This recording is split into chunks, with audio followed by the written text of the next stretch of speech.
Allahu Allahu Allahu Allah. Kata Nabi, kalau salatnya ingin sempurna dimulai dari wudu. Ya ayyuhalladzina amanu, kalimat wudu dibuka dengan kalimat iman. Idza qumtum ila shalah, kalau kamu ingin sempurna dalam menunaikan salat, faghsilu wujuhakum, maka mulai dengan menyempurnakan wudu. Lihat baik-baik, saya tidak bermaksud mengajarkan, hanya mengulang kembali apa yang kita pelajari. Yang pokok dalam wudu itu ada 4. Sisanya sunnah. Awas, kalau yang 4 ini tidak sempurna maka batal wudunya. 1, faghsilu wujuhakum, basuh wajahnya. Kalau disebutkan wajah dalam bab wudu, itu tidak ada yang lain kecuali bagian tampak muka. Gitu ya. Kalau yang punya jenggot, itu termasuk janggutnya di selai-selai. Kalau bapak kalau tidak punya jenggot atau belum punya jenggot, tidak usah maksa. Karena sunnah dalam hadis jenggot itu sunnah merawat, bukan menumbuhkan. Silakan buka tentang babul liha, bab jenggot. Itu hadis-hadis tentang sunnah jenggot, sunnah merawat bagi yang punya jenggot. Tapi yang tidak punya jenggot jangan dipaksakan. Beli arang, sok. Beli timun, tidak usah. Ya, tapi kalau ada jenggotnya silakan rawat dengan baik supaya menampakkan nilai-nilai kemuliaan. Tahan. Sekarang kita mulai. Bagaimana cara berwudu yang baik? Perhatikan baik-baik. Kata Quran faghsilu, membasuh wajah, kalimat Qurannya menggunakan kata ghasala.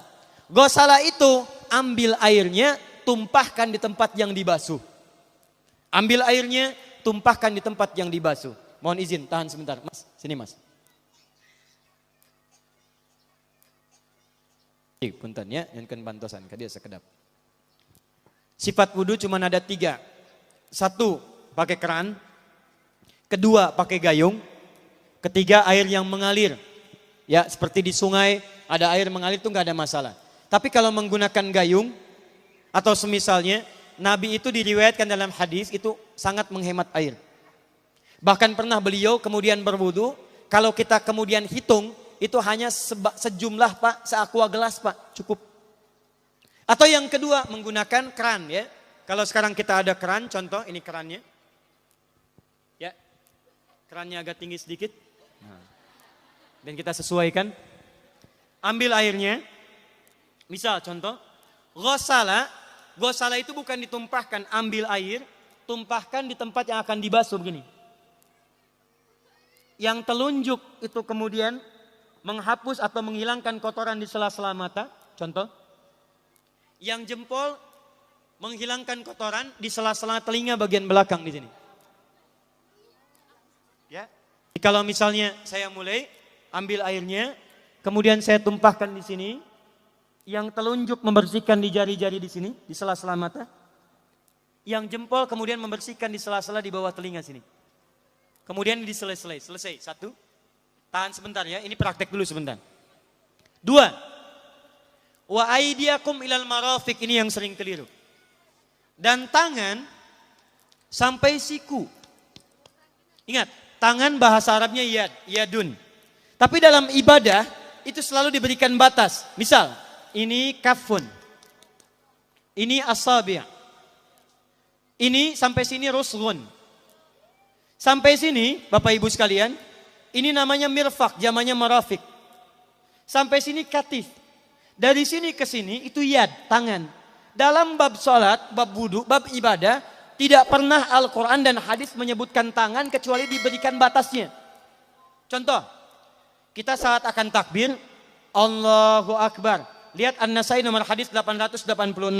Kata Nabi, fawadu'a kaffahul yumna.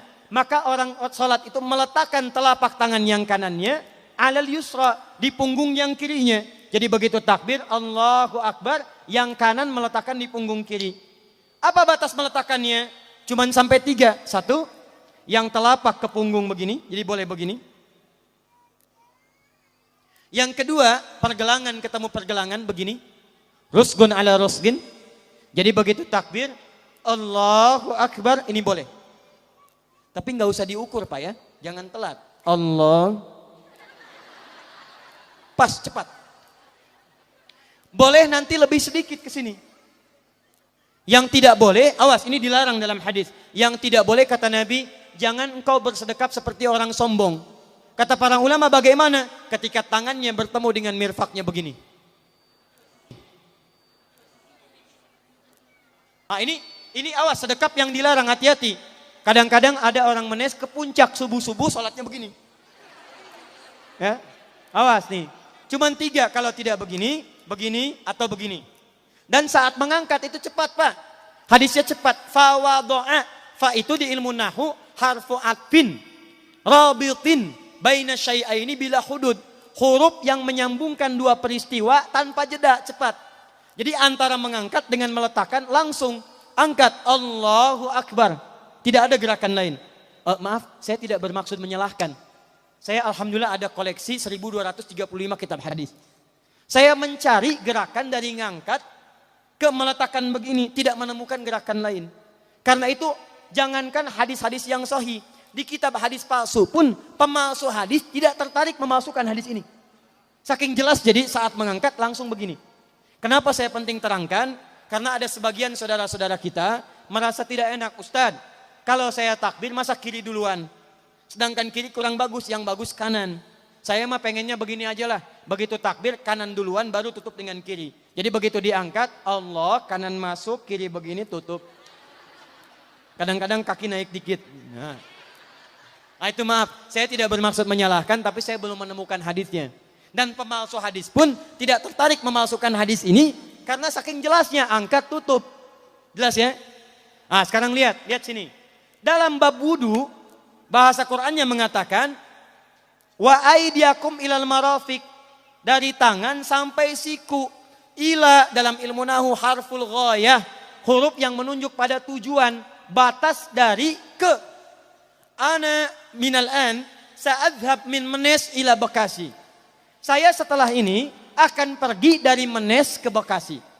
Jadi saya berangkat dari mana? Menes. Tujuannya kemana? Bekasi. Tujuan dalam bahasa Arab menggunakan ila, harfu ghayah. Dari Menes ke Bekasi. Menes ila Bekasi.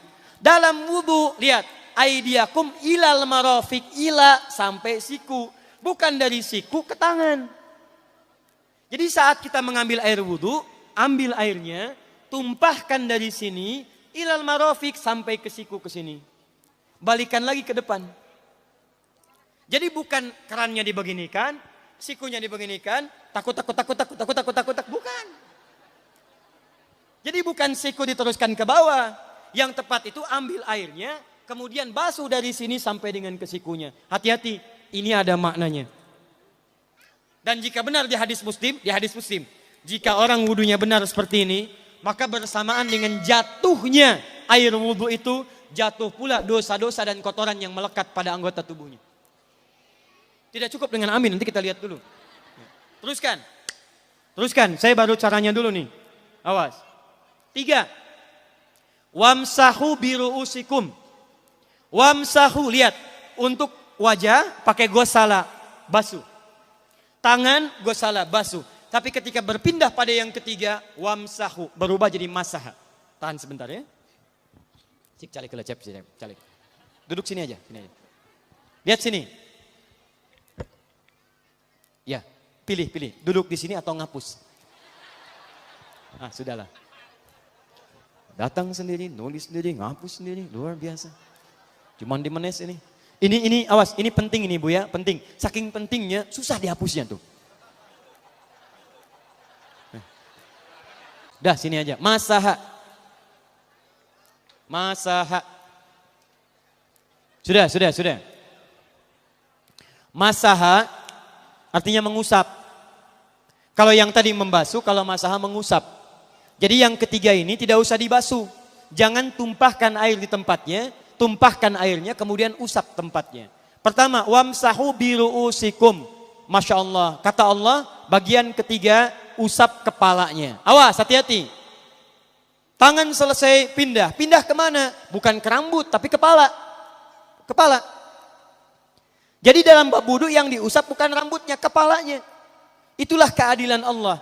Kalau yang diusap kepalanya, semua manusia yang hidup pasti punya kepala. Tapi kalau yang diusap rambutnya ada ketidakadilan karena tidak semua orang punya kepala, punya rambut. Tuh. Nah sekarang lihat sini. Ketika kita diminta mengusap kepala, bahasanya masaha. Masaha itu begini. Ini saya punten. Bismillah. Ini ya. Ambil airnya, tumpahkan, baru kemudian diusapkan ke kepalanya. Paham ya? Kalau yang gosala, ambil, tumpahkan di tempat yang akan dibasuh. Tapi kalau masaha, hati-hati. Ambil airnya, tumpahkan, baru diusap. Jadi bukan diambil air, tumpahkan di kepala begini. Paham? Nah, tahan sebentar.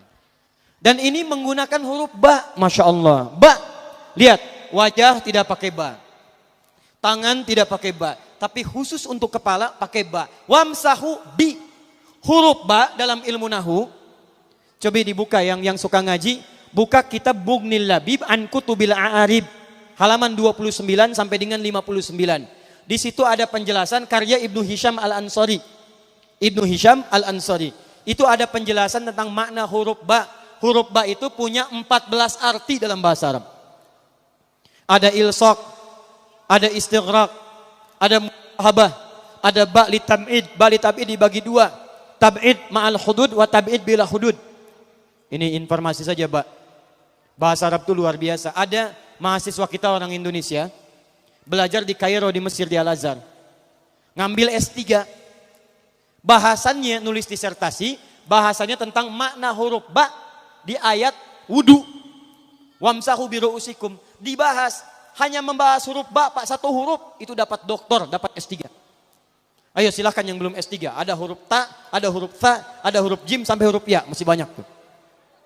Nah yang ba ini, ba, kenapa pakai ba? Kata para ulama dari huruf ba yang 14 ini ada 3 makna yang diterapkan dalam ayat wudu. Satu istighraq. Istighraq itu membasuh keseluruhan. Jadi kalau kita ingin wudu, ambil airnya tumpahkan, basuh keseluruhan dari depan sampai ke belakang begini. Balikan lagi. Yang kedua, at-tab'id ma'at tahdid. Sebagian tapi dengan batas. Kata Imam Asy-Syafi'i, di mana batasnya ubun-ubun? Diboleh kalau kita mau wudu, misalnya ibu tidak bisa membasuh keseluruhan. Sedang pakai kerudung misalnya, jilbab nggak bisa dibuka. Tempat wudunya terbuka. Anda tinggal ambil air wudu, kemudian tumpahkan sedikit, boleh diusapkan bagian kepala sampai ubun-ubun. Sah wudunya. 3. At-tab'id min duni tahdid. Sepanjang disebut bagian kepala. Masuk kepala nggak ada batas. Ini kepala bukan? Ini kepala? Ini kepala? Nah, jadi kalau Anda berwudu mengusap bagian kepala, itu sudah sah. Walaupun bagian tertentu diusap di kepalanya. Kapan ini dipraktikkan? Kata Imam Malik, kata Imam Abu Hanifah, ini dipraktikkan kalau seorang memiliki satu sakit di kepalanya yang tidak memungkinkan dibasuh keseluruhan. Misal, mohon maaf. Ya, ada orang misalnya, mohon maaf ya, tiba-tiba sedang jalan di kebun, tuh jatuh duren. Bu. Anak duren ya, jangan durennya yang besar. Tiba-tiba nimpa misalnya. Duren teh bahasa rangatnya kadu, Bu, ya. Kadupak, kaduhung, ya, dan seterusnya. Kadu. Nah, nimpa kepalanya, bocor misalnya. Kemudian dalam bocor itu diperban, kata dokter tidak boleh kena air. Saat bagian kepala yang tidak boleh kena air itu bukan berarti wudunya kemudian bisa batal atau boleh tayamum karena tidak bisa mengusap kepala. Kata para ulama, boleh dia mengusap bagian kepala yang lain yang tidak terluka. Itulah kenapa Allah memberikan huruf ba di sini untuk kemudahan bagi kita dalam menunaikan wudu. Tapi pastinya yang dibasuh kepalanya bukan rambutnya. Jadi kalau ada laki-laki sudah dandan, sisiran, rapi, tiba-tiba keran dibuka, yang diusap cuma rambutnya, ulak. Nah, itu batal wudunya. Tidak sah. Harus diulang. Terakhir kaki. Kaki dibasuh sampai dengan bagian mata kakinya, dan ini tidak perlu saya terangkan karena mudah bagi kita untuk mempraktekannya. Tapi yang ingin saya jelaskan satu ini saja. Perhatikan baik-baik. Yang 4 ini wajib wudu. Tambahannya sunnah.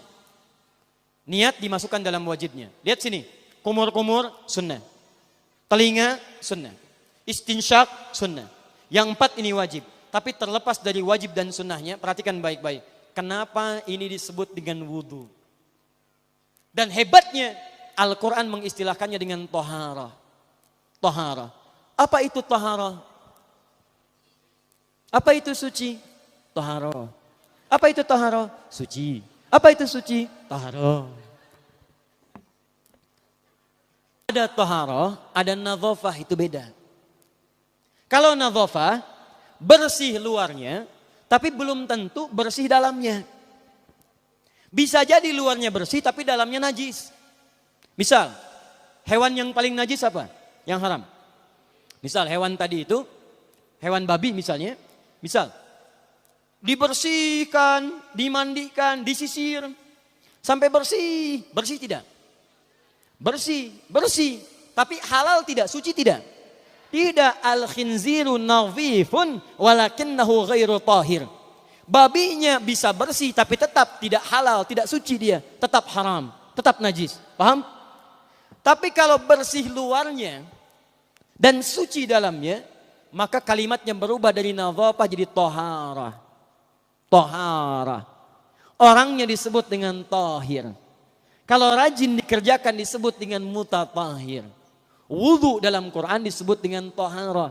Seakan-akan memberikan pesan, maaf, orang yang wudu itu bukan hanya bersih fisik luarnya saja. Jadi kalau orang wudunya bersih, bukan cuma wajahnya yang bersih. Kalau wudunya benar, bukan kotoran di tangan saja yang hilang. Tapi mohon maaf, fisik dalamnya itu ikut suci. Fungsi tangannya jadi bersih, fungsi wajahnya jadi bagus, fungsi lisannya jadi bagus. Makanya kata Nabi, kalau orang benar wudunya bersamaan dengan air wudu yang menetes, maka tumpahlah kotoran-kotoran di bagian fisik-fisik tubuhnya. Jadi kalau kita benar wudunya kumur-kumur, kukumur, masukkan, keluarkan, bersamaan dengan keluarnya air itu, maka kotoran-kotoran di lisan pun ikut keluar.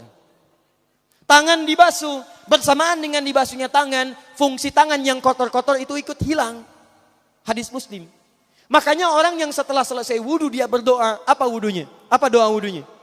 Asyhadu an la ilaha wa asyhadu anna Muhammadan Allahumma minat waj'alni minal. Lihat sini, minal mutatahhirin, minat tawabin. Lihat. Bapak ibu kan baru wudu, tapi kenapa doanya selesai tobat? Allahumma ja'alni minat tawabin. Ya Allah, jadikan saya termasuk orang tobat. Kita kan baru wudu, kenapa doanya baru selesai tobat? Sedangkan tobat itu mengakui kesalahan, menyesali kesalahan, dan berjanji meninggalkan yang salah, mengganti dengan yang baik-baik. Makanya kalau orang wudunya benar itu, begitu dia kumur-kumur, dia ingat kesalahan apa yang dikerjakan oleh lisan ini. Jadi begitu kemudian ditumpahkan airnya, hilang kotorannya. Maaf, yang suka mencela wudu, selesai wudu tidak akan mencela lagi karena tobat dari celaan. Makanya kalau wudu Anda benar, coba ingat-ingat, siapa korban dari lisan Anda yang tajam itu? Apakah ibu Anda yang pernah menangis karena lisan Anda? Apakah ayah Anda yang kecewa karena kalimat-kalimat Anda? Apakah tetangga Anda yang menjauhi Anda karena kata-kata kotor Anda? Kalau tiap hari Anda wudu, tapi kemudian lisan Anda masih kotor juga, ada yang salah, Anda cuma menghabiskan air untuk menghilangkan kotoran di lisan. Itu tanda pertama. Tangan basuh. Makanya orang yang wudunya benar, tangannya tidak akan berbuat yang kotor lagi sampai ke ujung kakinya. Karena itulah ibadah ini disebut dengan wudu, seakar dengan kata dau. Kata para ulama, mereka sebagian mengatakan dau artinya cahaya, dau artinya sinar, dau artinya al-husnu, baik budi pekerti. Kalau orang benar wudunya, bertambah sinar di tangannya, sinar di wajahnya, sinar di lisannya. Apa sinar itu? Di dunia sinar-sinar amaliyah kebaikan, sifat-sifat baik, di akhirat pancaran-pancaran kemuliaan. Satud'a ummati yaumal qiyamati ghurral muhajjalin. Akan dipanggil umatku di hari kiamat dengan banyak cahaya melekat di tubuhnya. Tangannya ada cahaya, matanya ada cahaya, wajahnya bercahaya, kakinya bercahaya. Cahaya apa itu? Kata Nabi, min atharil wudu, dari bekas wudunya. Jadi kalau kita benar wudunya, itu kita jadi orang baik. Ada cahaya kebaikan dalam diri kita. Itu yang disebut dengan tawabin. Makanya kalau bapak ibu tiap hari wudu, Allahumma ja'alni minat tawabin. Tapi mulut tidak tobat, tangan tidak tobat, kaki tidak tobat, ada yang salah dengan wudunya. Waj'alni minal mutatahhirin. Jadikan saya orang bersih dan suci. Jadi kalau selesai wudu, pakaian bersih, wajah bersih, tangan bersih. Ini pakaian bersih, pakai jas, pakai dasi, tapi tangan tidak bersih, korupsi juga, mencuri juga, menipu juga, ada yang salah dalam wudunya. Kalau kita bisa mengerjakan wudhu ini dengan baik, maka naik status kita. Disebut sebagai, langsung oleh Al-Quran, disebut hamba yang dicintai oleh Allah Subhanahu wa ta'ala. Di Quran surah kedua Al-Baqarah ayat 222. Saya tutup. Lihat ayatnya. Di ujung ayatnya. Innallaha yuhibbut tawwabina wa yuhibbul mutatahhirin. Sungguh Allah akan sangat mencintai orang-orang yang taubat dan orang-orang yang terbiasa untuk bersuci. Kita selesai wudu mengatakan, Allahumma ja'alni minat tawabin waj'alni minal mutatahhirin. Dijawab oleh Allah, innallaha yuhibbut tawabin wa yuhibbul mutatahhirin. Karena itulah orang yang rajin wudu adalah orang-orang yang dicintai oleh Allah Subhanahu wa ta'ala.